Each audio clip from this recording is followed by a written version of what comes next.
Жұма күнге тілек бата. Бисмиллахир-рахманир-рахим. Алладан басқа тәңір жоқ. Шын жүрекпен тілеймін.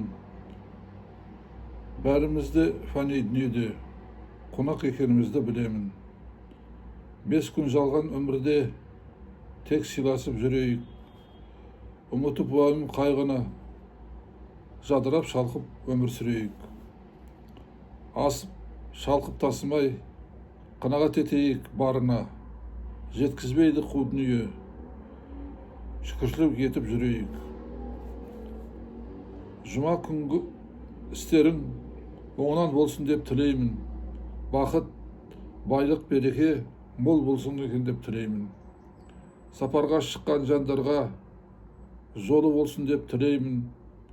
Үйіңізде әрдайым той мереке болсын деп тілеймін. Аумин. Алда лайк басып белгілер бар, басып жазылсаңыздар құп болады. Маған бата таратуға, сіздерге сау болуға. Рахмет. Аумин.